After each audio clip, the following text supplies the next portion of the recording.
Hi everybody, Nikki here.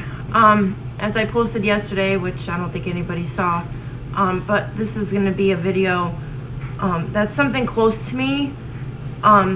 It's got to do with suicide, suicidal tendencies, cutting, whether it's pills, whatever.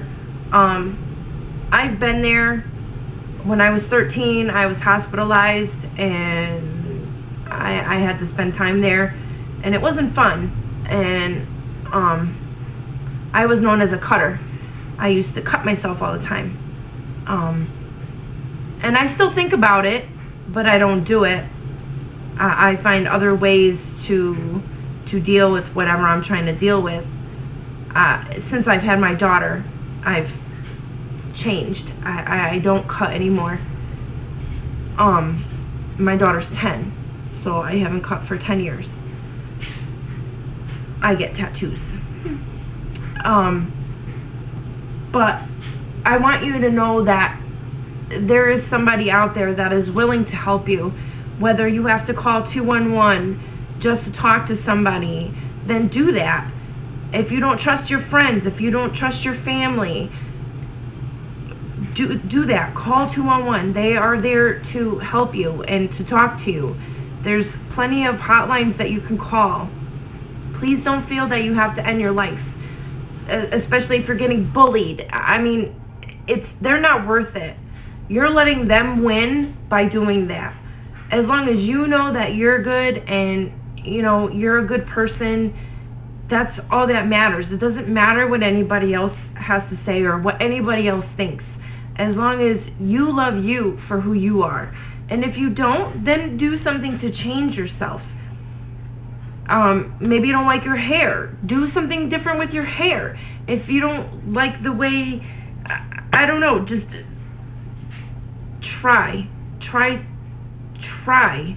I don't know what else I can say. And know this too, that if you recently started a medication, it could be your medication that's making you have these suicidal tendencies. I also went through that with my daughter. She has asthma.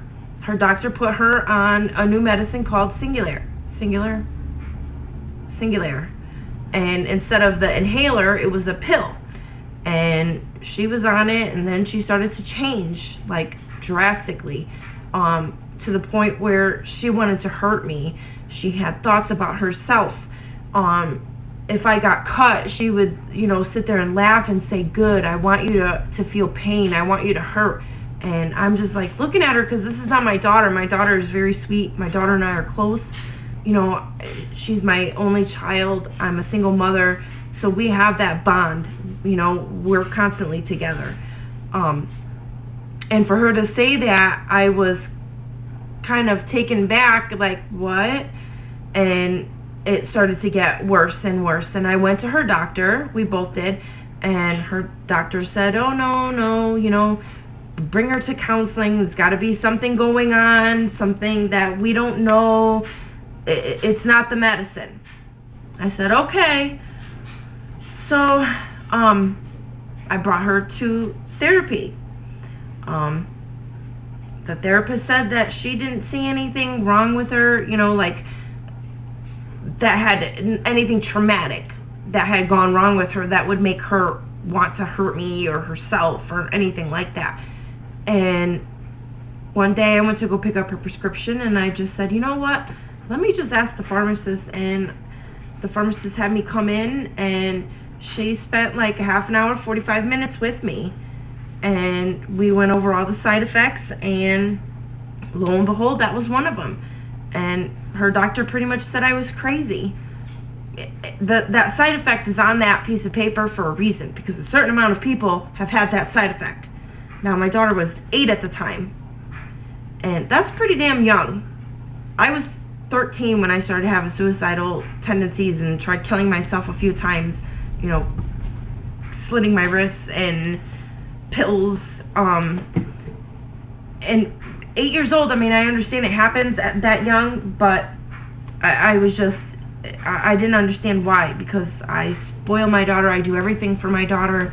We have a good relationship. She's a good girl. I consider myself to be a good mom. I've done it for 10 years, you know. Her father hasn't been around.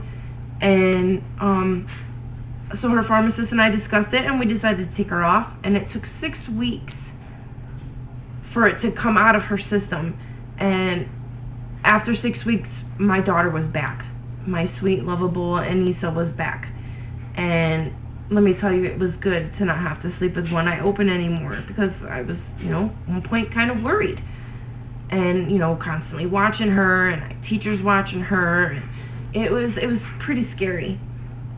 And then after her doctor said, well, you know, another mom came to me and said the same thing. Yeah, and I tried telling you, because I know my kid, you don't. You may be a doctor and have your degree and know how to, you know, ear infection, all that stuff, but I know my kid. I'm with her almost 24/7, you know, minus when she's in school. But I know my kid, and I know you as parents know your kids, or I would hope so. I would hope you would pay attention enough to notice the difference and notice that you need to do something. Like, let me tell you, when I was cutting my wrists and all that stuff, and after the hospital and all that stuff, you learn to hide your feelings so that nobody knows that you're not okay. You don't want people to know that you're not all right, because then you'll get put back into that place that you don't want to be in. And hiding your depression sometimes feels better than getting help. And sometimes I still do it. Like, I'm depressed all the time. You know, I have things that went on in my life that, you know, excuse me, it is hard. You know, like I said, I was in the hospital at 13 years old, and that was, what, 91? 90?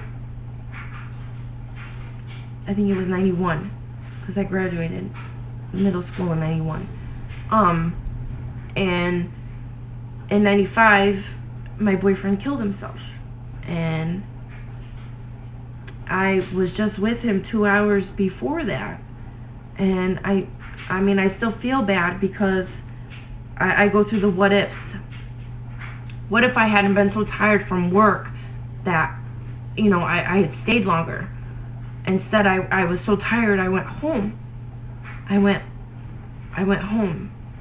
And then when he called me, I was on the phone with a friend, and I didn't talk to him for very long. And I still think, well, you know, again, what if I had stayed longer? Or what if I had stayed on the phone with him longer?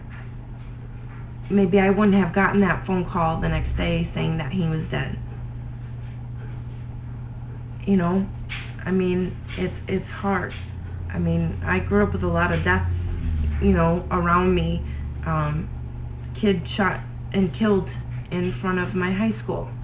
Another friend of mine from middle school was shot and killed and didn't even make it to the hospital. That was 2 minutes away.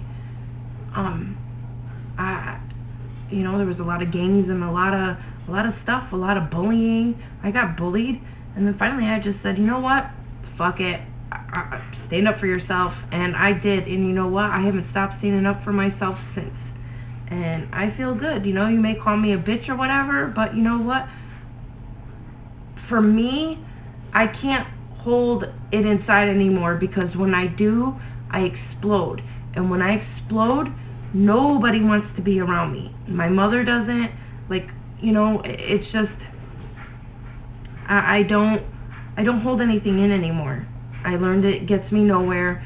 It just builds up my frustrations, and it causes more damage in the long run, instead of me, you know, just saying what I gotta say or standing up for myself.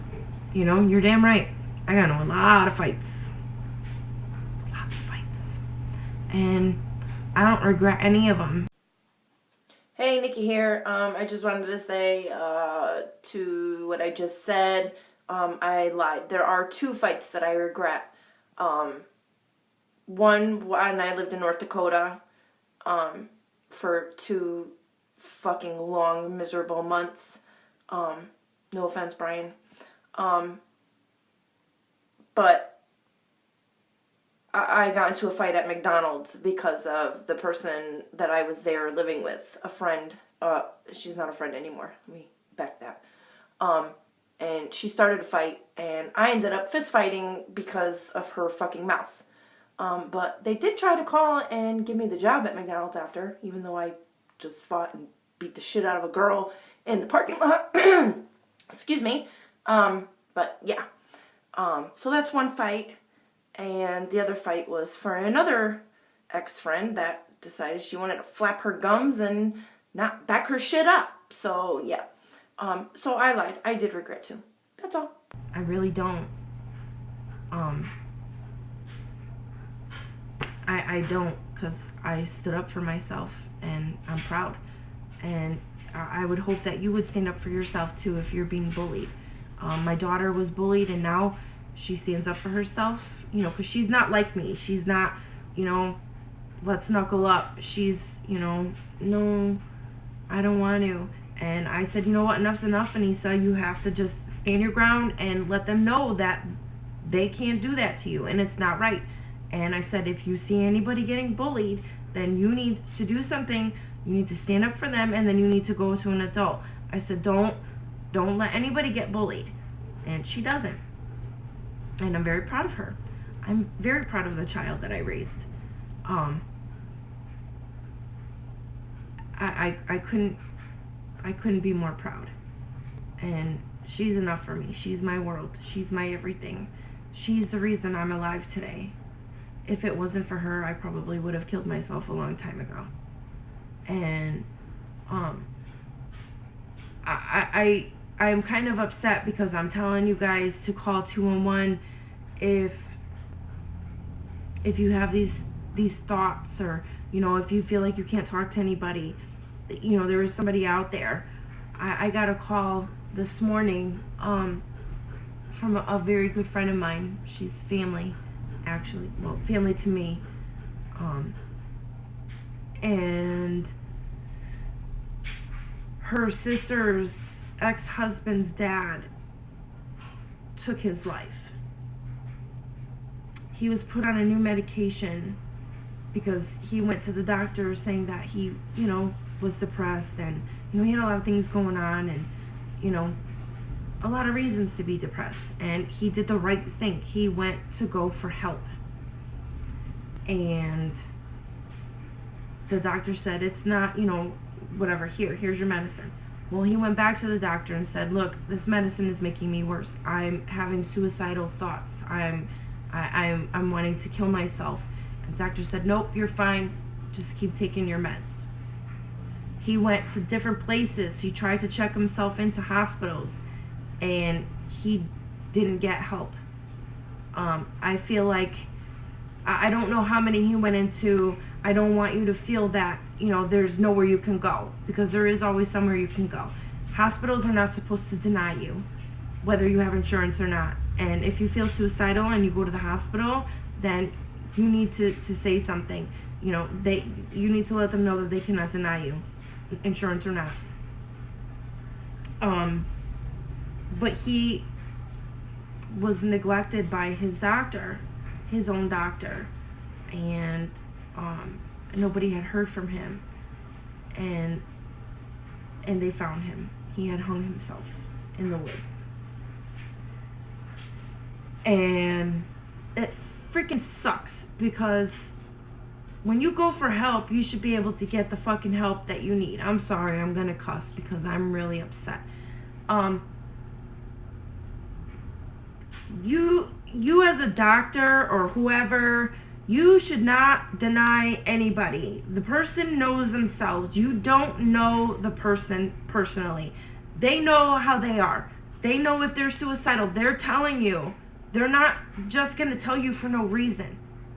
He didn't come to you because he wasn't depressed. He came to you because he was depressed, and you gave him medicine, and he was telling you the medicine was making him worse, and yet you kept telling him to go ahead.